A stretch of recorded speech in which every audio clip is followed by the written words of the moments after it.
This is Studio 809.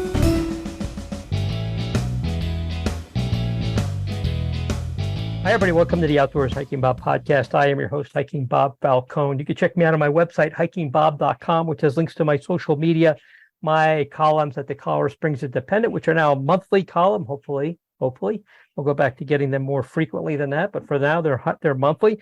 Also, all the previous podcasts we've done on my photography website.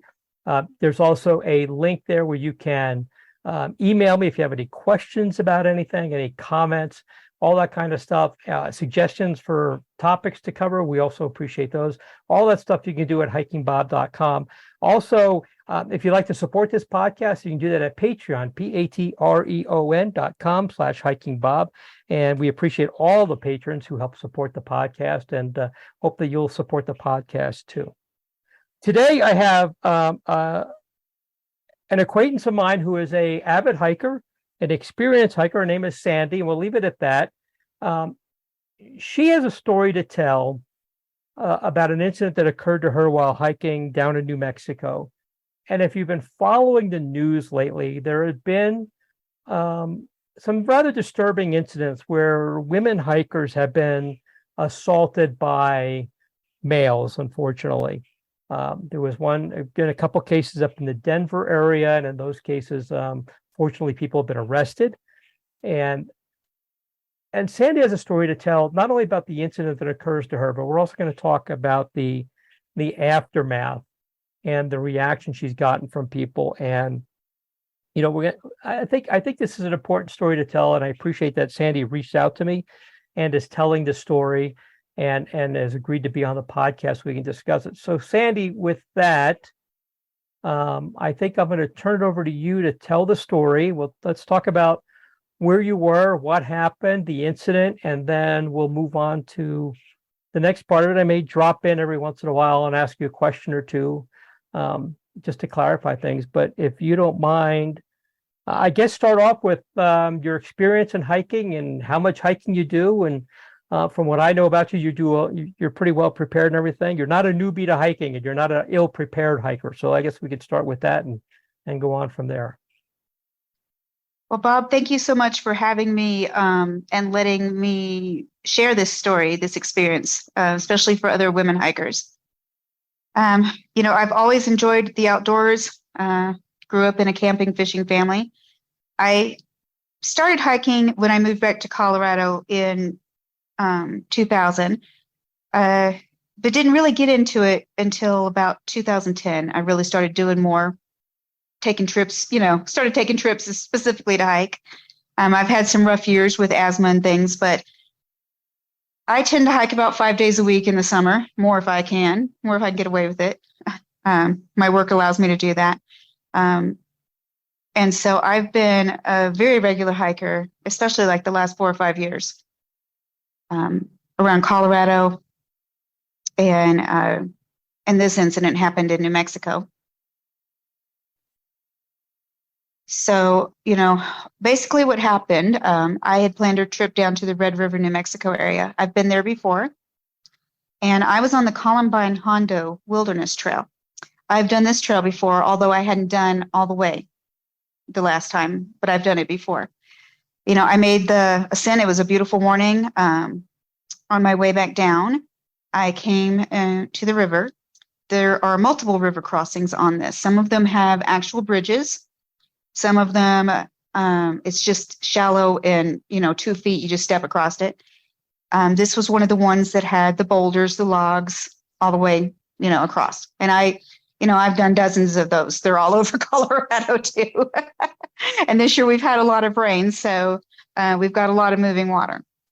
So as I was coming back, I started back across this, and a guy came from the opposite direction. I was already about a third of the way across. This was one of the wider ones. It was a good, I'm not good at gauging distances, but I would say 50 to 100 feet across. Wow. It was a good sized crossing. So as I was going, this guy started to cross from the other side. At first I thought geez, it's my turn, hold on. But then I also thought this is wide enough for both of us. I didn't think anything of it. As the guy approached, I'm a chatty, friendly person. And I said, beautiful day for a hike, isn't it? Nice morning for a river crossing. And as this guy got next to me, he just reached out and shoved me. It wasn't a bump. It wasn't a oops. It was reached out his hand and shoved me into the river. It was a good 2 to 3 feet drop. And I twisted my leg on the way down between the rocks as I slid off. And there was no way to catch myself, even with the hiking poles. Even though I'd been perfectly balanced on a rock before, he pushed me with enough force that I felt pretty hard. Didn't realize it at the time. Came down on my rear end on the rock too. I was more worried about the pain in my leg. As soon as my right leg hit the riverbed, it collapsed under me with horrible pain, and I came down face first on all fours down in the water, just splat. I tried to get up, and I realized I couldn't stand, and I screamed after the guy, "Hey, help me. Please help me. I can't get up. I'm hurt. I can't get up." And the guy just flipped me off and kept walking and left me there. So luckily I was able to pull myself up onto a boulder, but I couldn't stand. Even with my hiking pole, one of them had gone down the stream. I couldn't stand. When I tried, my leg collapsed, so I had to crawl out of the river, just kind of dragging my right leg behind me. So my left side is the one full of all the bruises, because I was basically just kind of half army crawling it out of the river. I'm chuckling about it, but it so wasn't funny. I was terrified that I was going to freeze to death or drown at that point, Luckily, just as I was getting to the edge of the river, 4 ladies came and they helped me the rest of the way out. We called 911, you got the emergency button on your phone, and they stayed with me. 2 of the ladies took up the trial. They wanted to go try and snap a picture of this guy. Unfortunately, they weren't able to catch up to him there, but there's a lot of trails branching off. And he had one of those big metal, bedroll packs and all of that. So he was probably a backcountry camper. It took 90 minutes for EMS to get up there to get me. I was a good 4 miles from the trailhead at that point. I didn't know what was wrong with my leg. All I knew was that it hurt horribly. It hurt to try and scoot. My backside hurt sitting on some very hard dirt. The 4 ladies that helped me were wonderful about sharing drinks and sharing snacks and dipping clothing and the water to ice down my knee that was swelling and all of that. I had snacks and food. I was prepared. I had plenty to get me back to my car. I was all prepared for all of that. It took 3.5 hours for the search and rescue people to get me down the trail. It's a very rocky trail. I don't know if you've ever been to it. It's very rocky, very steep. There's rocks everywhere that you have to step all over, and trees, and it's a pretty rugged trail. But they finally got me down and got me to the hospital. And of course, one of the first questions they asked me was, "Are you with these ladies?" And they're like, "Oh no, they're just, we just stopped to help her." And then comes "You were hiking by yourself?" And it's like, "Yes." And he's like, "Well, do you hike?" I'm like, "Yeah, I hike all the time." I said, "I'm chubby, but I hike all the time. I made it to the top, and I was just on my way down." And, their assumption was that I had fell. And I was like, "No, I didn't fall. So this guy pushed me." So, basically they had to, pull me to my feet. It was not pretty. It was very painful. They put me on a big stretcher with a giant wheel and wheeled me down. It was about 7 different agencies and at least 30 people. They would have like one on each side, one on each end. I've never had something like this. I'm really glad it had that wheel. It might have been really uncomfortable being down the side of this mountain. They were all really kind, but yeah, with each new switch of people, they're like, what happened? Oh my gosh, were you hiking by yourself? Do you always hike by yourself? And I'm like, yeah, I hike by myself all the time. And I've biffed it before and I've never been able to just not get up, but I didn't fall. I wasn't being klutzy or something. This guy pushed me off the thing. And then, sometimes once they heard that I had been assaulted and shoved off the little water crossing thing, the attitude changed a little bit. But I got quite a bit of you were hiking by yourself. And that's how, when I got to the hospital, that's what they said too. You were hiking by yourself? And it's like, yes. Yes, for crying out loud. I was hiking by myself. Yeah. So let me ask you just a couple questions real quick. I'm not familiar with this trail. Is it an out and back kind of a hike, or is it part of a loop, or describe the trail for me? I'm just curious. It's an out and back. Okay. And it is 8 miles round trip, a little over 8 miles round trip. And it's 1,900 feet of elevation gain. There are a lot of other trails that branch off of this. It goes kind of through a canyon. And when you get at the end, kind of the summit, you can, like, there's a big, view and all of that. It's just outside of Red River, New Mexico, between Cuesta and Red River. I discovered it by accident on a trip there about a year and a half ago. And I only did like 3 miles on it before because I was just kind of strolling around that day. But this time I had come prepared to conquer the beast. So you said you were 4 miles from the trailhead. So were you pretty much just starting on your way back down then? Yeah, I had come back down about a mile or so. Okay. From the end where I'd come back down. So Okay. there was still about 4 more miles to go. And the ladies, were they on their way up the trail, or were they on the way down the trail? They were on the way up. Yeah, they were on the way up. They were a group of friends that from California, and they traveled to go hike and all of that. And nicely, these ladies, got my phone number and they sent me some pictures of the rescue, videos of the rescue. And they've kept in touch and check up on me and ask me how I'm doing and sent pictures of their hike and stuff. And it was really nice. And usually it's that kind of people that you meet on the trail, the nice people. Oh, how beautiful. Oh, look at that flower. The occasional jerk, as I had mentioned earlier. But yeah, I've never expected anything like this. And I've already run through the gamut of, the woulda, coulda, shouldas, what did I do? And, right. And I've had quite a few people, well, what did you do to this guy to piss him off? And I was like, nothing. I don't know. I didn't do anything. I said nice day for a hike, isn't it?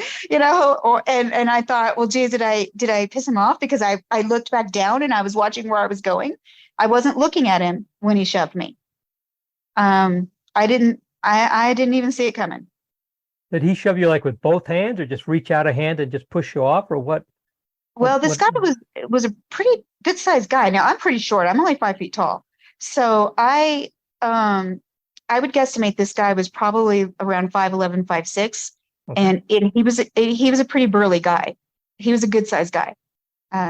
He only shoved me with one hand, but it was enough to send me flying. I mean, it wasn't even just like a little made me lose my balance. It was I went flying off that rock and slid and landed really hard because the way this crossing was, I was kind of in towards the middle of this crossing. So he shoved me hard enough that I hit rocks on my way down, basically, and came down in between a bunch of other rocks.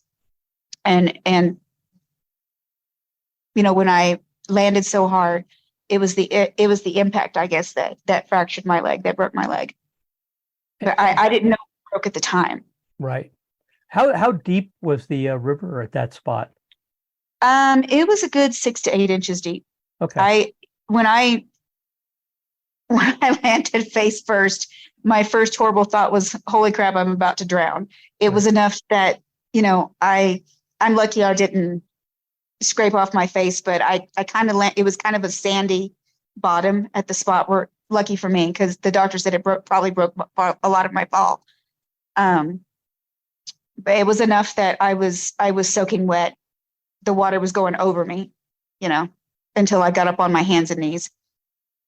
Gotcha. So it wasn't, 3 feet deep, but it was deep enough, and it had a pretty strong current. So I'm guessing that besides search and rescue and EMS, and I don't know, maybe the fire department showed up out there to help you out. I'm glad that they were there to help you, and you had cell phone service and were able to summon help. And those ladies were nice enough to stay with you. Yeah. That you probably had interactions with law enforcement. Let me tell us how that went with your incident.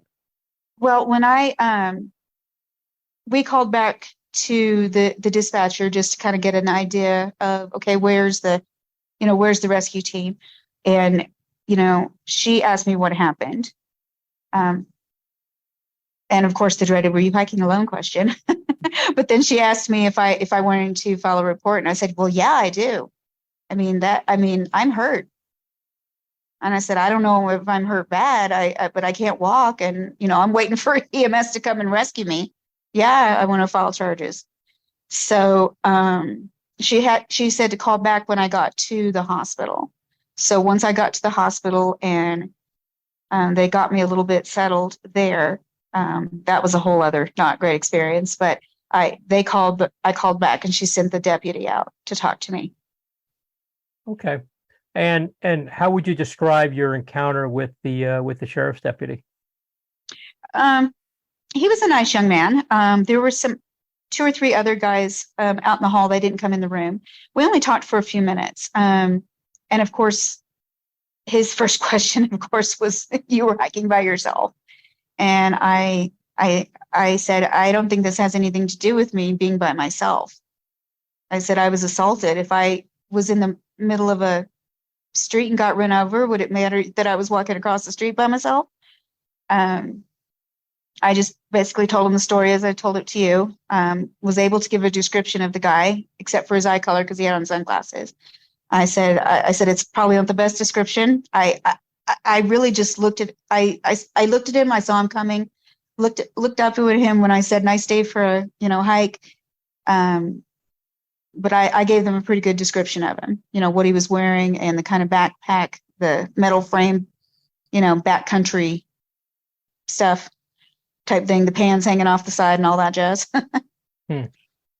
So the officer only talked to me for a few minutes. He gave me his card with the case number on it. The doctor came in and they just kind of left. So nobody's followed up with me or anything yet. I called back today to ask about victims assistance, and to let them know that my leg was indeed broken and I sustained some pretty serious injuries from this assault. And for everybody's clarity, we're recording this on the 14th. It's going to air in a couple of days. So just so people have an idea of the timeline. This happened to you this previous Wednesday? Yeah, the 9th, I guess it was. Okay. I just want to make sure we have that 5 right. days ago. That would be the 9th. Okay, so this is going to be aired on the 16th. So everybody has an idea. This is going to be about a week away when this airs. Just so I have an idea of the time frame. You found out today from what you told me once you got back home that you had actually fractured your leg, which of course makes this a pretty serious thing. I know as a way to as an analogy, at least here in Colorado, when police investigate a car accident, a fractured bone counts as a serious bodily injury. So you would think that would count the same way for an assault.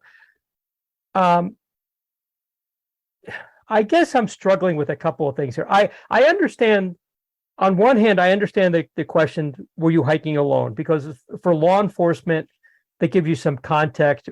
If you were not hiking alone, was there somebody else who could be a witness to this event, stuff like that? Right. It puts you maybe in the mind of the person doing it. Are they so crazy? Are they going to do this if you were not hiking alone? Is this an opportunity because you were hiking alone? I understand those questions as somebody who was in law enforcement and who investigated things. You want to get a big picture of what happened there. And it didn't bother me so much at first. Mm-hmm. But after a while I was in pain and I was starting to get a little snippy on this 3.5 hour trip down, and the 37th person said, "Oh, you were hiking by yourself?" I did get a little snippy by that point. And it started getting frustrating. But I was it was less the professionals, because I think they're just trying to get more of an idea. It's a little more hurtful from friends and family when they say things like that. Or I hope you've learned your lesson about hiking by yourself. And that's what I want to talk about here next. I'm just trying to get a little bigger picture here. I think we can all agree that hiking with other people is ideal, but I don't think that it's uncommon for people to hike by themselves. You hike by yourself. I hike by myself a lot. A lot of people hike by themselves because whether it's scheduling or not everybody can do every trail, that you can't always go with somebody. Or we just don't have any friends who really like to hike. So I'm lucky if somebody goes with me once a month. Right. I want to hike every day. and you and I are on the same page, and we just can't always find people who want to do that with us. I guess it almost sounds like they were thinking they've never heard of this, like you were a unicorn or something, like you're the only person to ever hike by themselves. You cannot be the only person to actually hike out there. Like I was prancing naked through the forest or something. Yeah.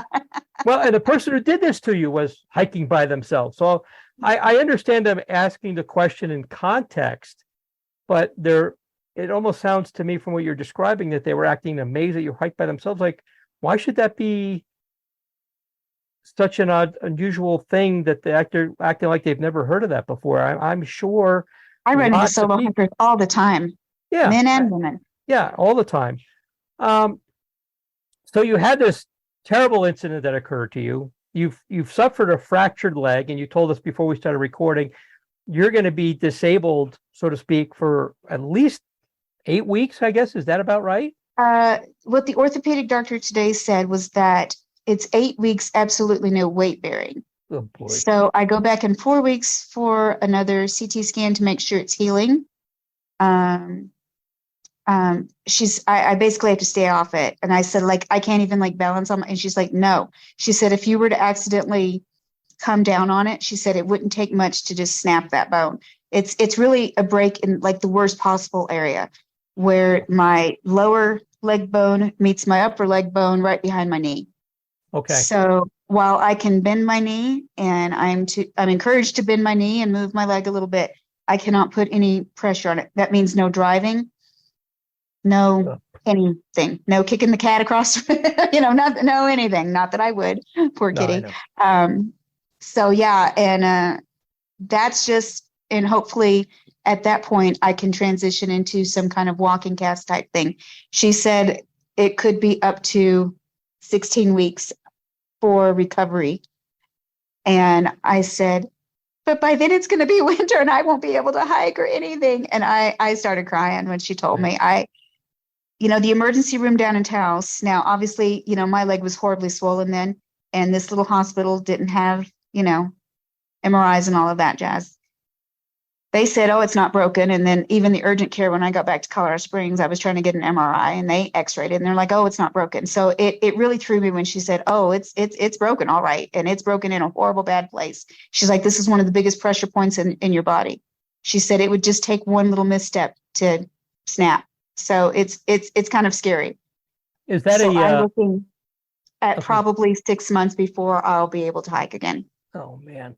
Is that a because by the time I do PT and all of that, yeah. Right.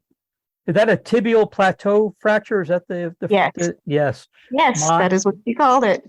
My mom, who is much older than you or I, had one of those fractures, and they are indeed a difficult fracture. You can't cast it. You can't do anything with it. There's no boot or any such thing to fix it.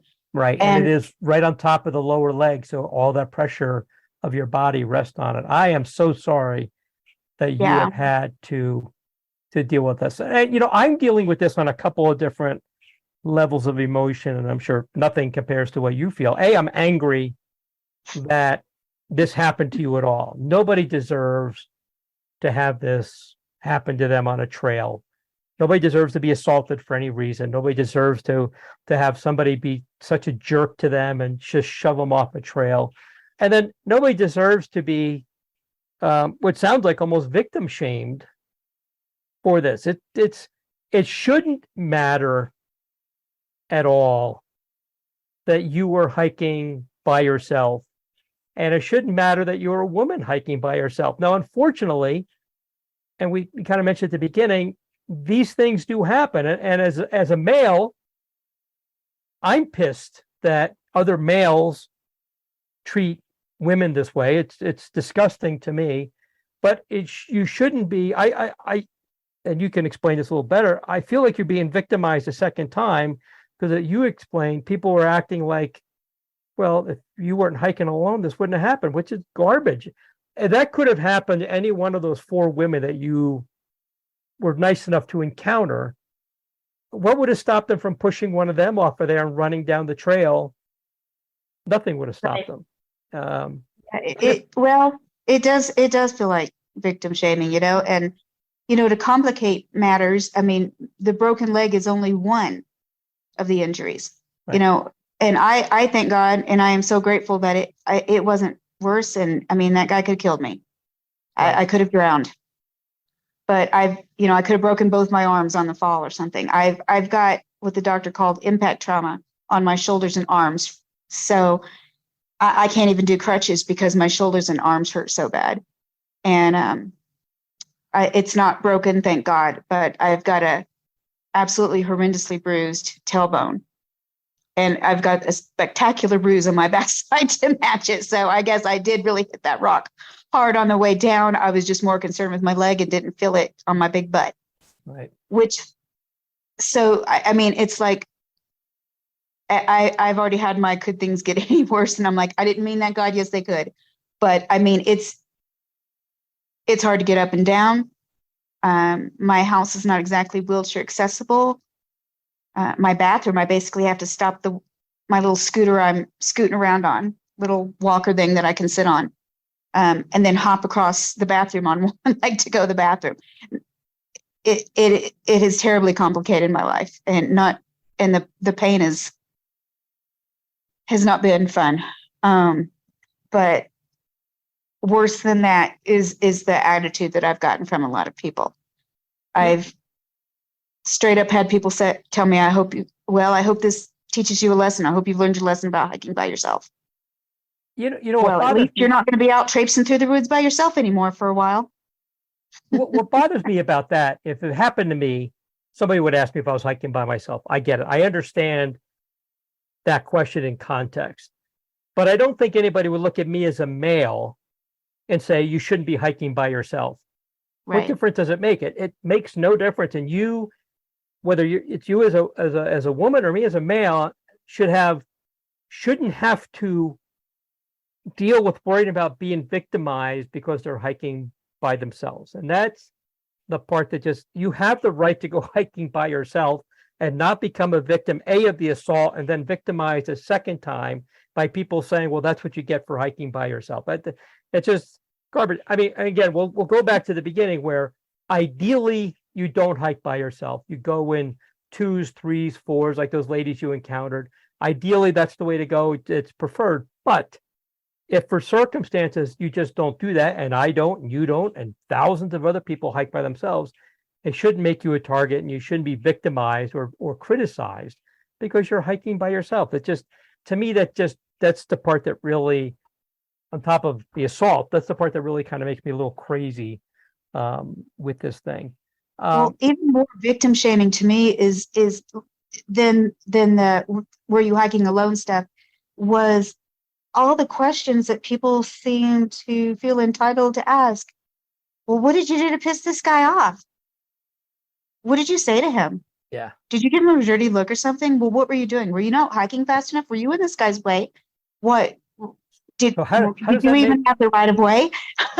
how does that make that even justifiable? Even if you were in the wrong, it doesn't sound like you were at all because you were on the bridge before he got there, or on the cross on the walkway before he got there. Even if you violated trail etiquette, you didn't have the right of way, and you went anyway, still does not justify by any stretch of the imagination somebody shoving you off the trail. There's absolutely no justification for. I see people all the time who don't understand trail etiquette, don't understand the right of way, and I may just kind of mutter something under my breath, but I just, let it slide. They're going to be by me in 30 I don't want to seconds. shove them off a cliff or something, right? Yeah. I mean, they're going to be by me in 10 seconds, and it's just not going to matter anymore. So even asking you those questions is just, why does it even? How does it matter? And the answer is, it doesn't matter. It just doesn't matter. So. One person asked me, well, why did you let him get even close enough to shove you? And I'm like, this is like it was like 4 or 5 feet wide and like 50 feet long. I mean, I said, yeah, it would have been better if he'd waited his turn, but there was plenty of room. I wasn't in his way. Right. I didn't like jump up and try and hug this guy or something. Well, you didn't let him get close. You didn't let him get close to you. He let you get close to him by him choosing to cross the crossing after you'd already started on it. Yeah. I've like I said, I've run into some jerks on the trails before, but never something like this. And there's a part of me that I'm struggling between, well, heck, no, I'm not going to let this jerk take my favorite activity and my best outlet and my emotional well-being away from me. And then I'm like, I'm never going hiking again because I can't. I'm going to run into some creep like this again. And, this was a trail I felt safe on. I'd been on it before. Right. I felt safe on this trail. I felt safe in the area. And, probably also for you, hiking is a happy, safe place, a serene place, a fun place. The photography stuff I've learned from you, it's a learning place, and it's become a scary place for me now. And the victim shaming is only making the trauma part of it worse. I've started obsessively worrying about things, little stupid things. But it's still days later a stream from some people of, well, you better sit in there and be taking care of yourself and not do anything stupid. And I was like, well, I wasn't doing anything stupid then. Right. I was just minding my own business, walking through the woods. And I guess that's the part that scares me the most, that something like this could happen, just minding your own business, walking through the woods, Right. To think Right. I was always worried about rattlesnakes. I'll take a rattlesnake, Yeah. Yeah.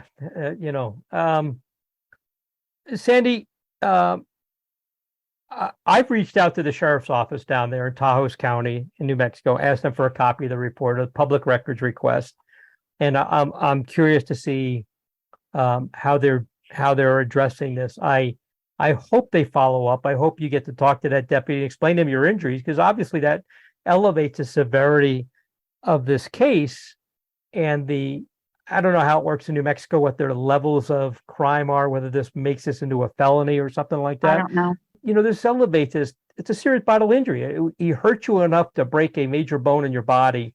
Right. This is a serious injury. I'm hoping that the sheriff's office treats it as such, and that they make some kind of attempt. That this person was, and it sounds like maybe he was on a long backpacking thing, that they alert the U.S. Forest Service and other law enforcement agencies to look for this person and work with the description you gave him about this person, and try to at least make an attempt to find this person.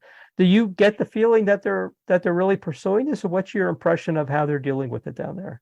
Well, two things. We've been talking about this victim shaming thing. One of the other things that was very victim shaming to me was when I had said I had been assaulted, a lot of people assumed it was a sexual assault. And when I explained what happened, thank God it wasn't that. I mean, right. It could have easily escalated to something like that. When I told people what happened, they're like, oh, all he did was shove you. And, that was very minimizing. That was very hurtful. And I'm like, yeah, off a 3-foot fall into a freaking river where I almost drowned and I broke my leg. So yeah, all he did was shove me. And how does it matter that it was just a shove? I mean, it doesn't matter. It was an unwelcome. It was an unwelcome contact. It was an assault. You were injured. Why does it matter? I am just. Well, I imagine some of these people, I could have said I was shot, and they'd be like, "Oh, he only shot you in the leg." No. So I think some of the people are like that. But for the law enforcement, what the deputy down there told me at the hospital they were going to do was they were going to reach out to this was in Taos, Mhm. the Holy Cross Hospital in Taos. They were going to reach out to the Cuesta Fire and Rescue and Police Department. Cuesta is the town, the closest town to this trailhead.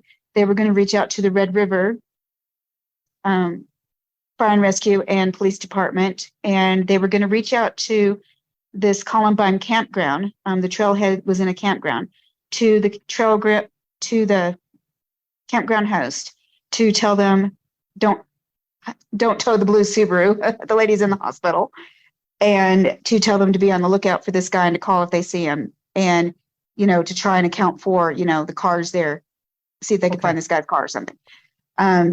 That's what they told me what they were going to do. I have not heard from them. So I don't know what they have done. Now, after I saw the doctor today and, realized just how screwed I am with the situation, I reached back out to this deputy, and I left him a message asking him about victims assistance. I mean, obviously I've racked up some pretty good sized medical bills, and I've missed work, and my insurance says I don't qualify for home health care. So I'm going to have to pay out of pocket to try and get people to help me do stuff like take a shower. So I did reach out for them, as I don't know what they followed up on or anything. I talked to dispatch again to get the number for the fire and rescue. And the lady remembered me and asked me how I was doing. And she asked me, did you file that police report? And I said, yeah, I did. And so I told her I was going to follow up with the officer, but nobody actually answers the phone at that police station. You just get a voicemail to go to whoever. So I just left him a message.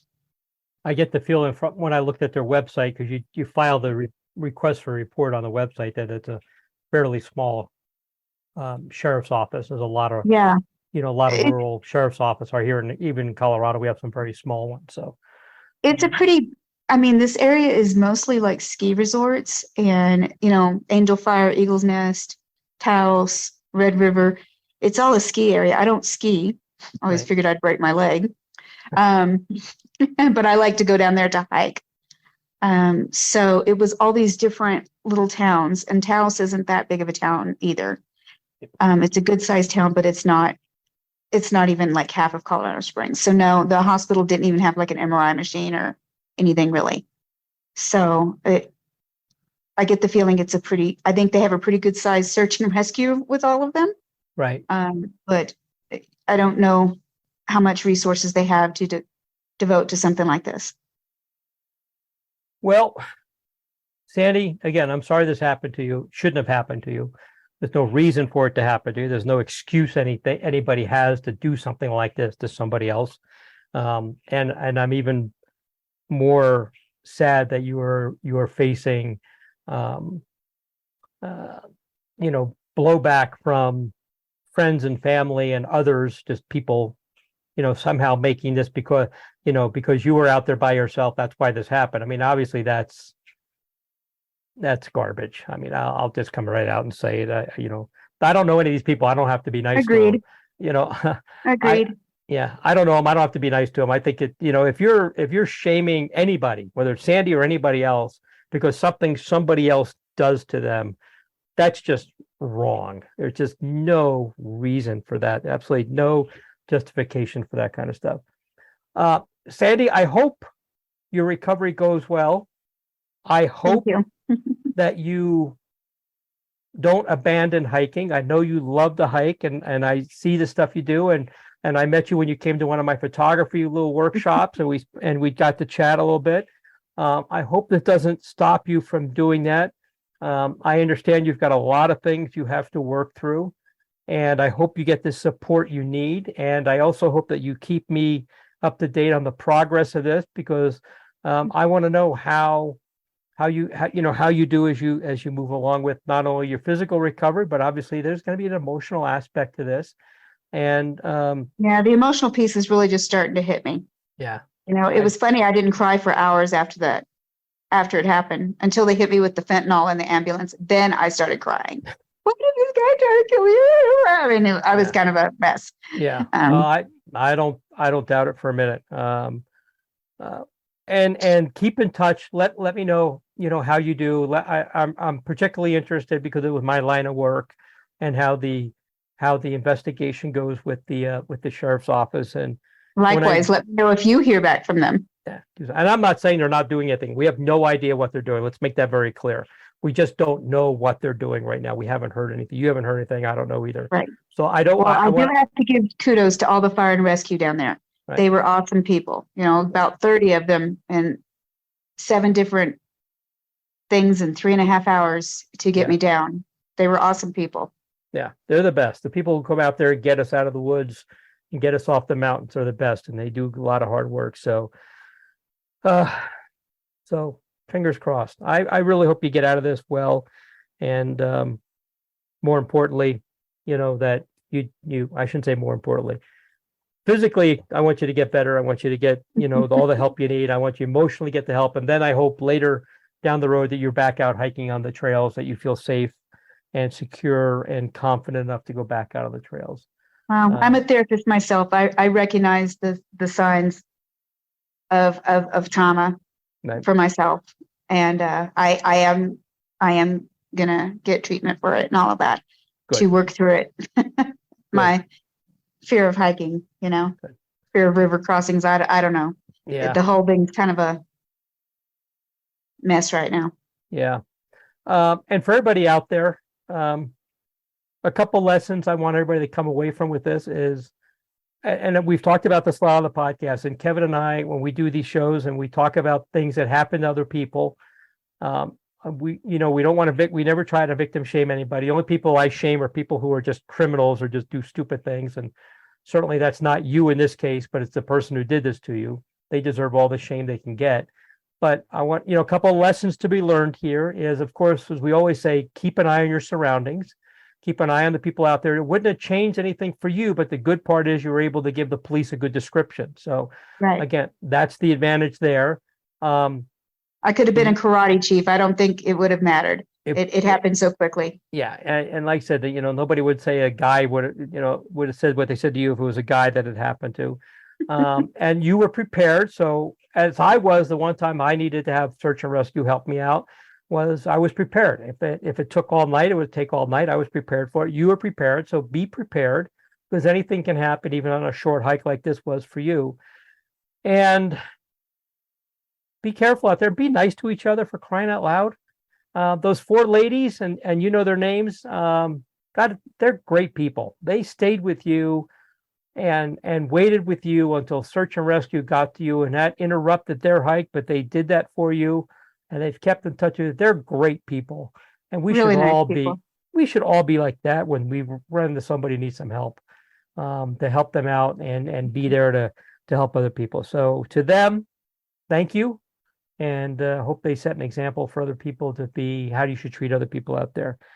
And with that, Sandy, all the best to you, and I hope you come out of this. Thank you, Bob, so much. Yeah, great. And with that, everybody, I think we'll say goodbye, and thank you for listening to the Outdoors Hiking Bob podcast. Before you go, did you know you can rate and review our Studio 809 podcasts? That will help us, because our egos really need to have thousands and thousands of listeners. But that helps our wonderful sponsors reach more ears too. And we do love our sponsors. So just go to Studio 809 or any individual 809 podcast in your iTunes or podcast app and click on ratings and reviews. Thanks.